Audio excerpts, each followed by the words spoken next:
To naše odůvodnění mělo poměrně obsahovou argumentaci. Čili mohl byste nám říci, jaký je dnešní rozsudek Ústavního soudu? Ústavní soud potvrdil, že ten zákon je jaksi zákonný, že ty naše námitky, že ten náš návrh na jeho zrušení není akceptován.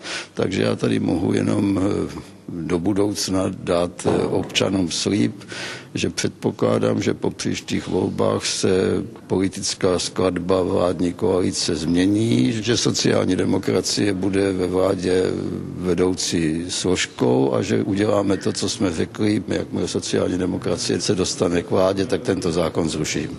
Ano, tento ústav vadí. Především vadí lidem, kteří vědí, že by mohlo někde být zaznamenáno jejich chování a jednání. A tomu se chtějí za každou cenu vyhnout. A zrušením ústavu a archivu, no tak to je báječná příležitost.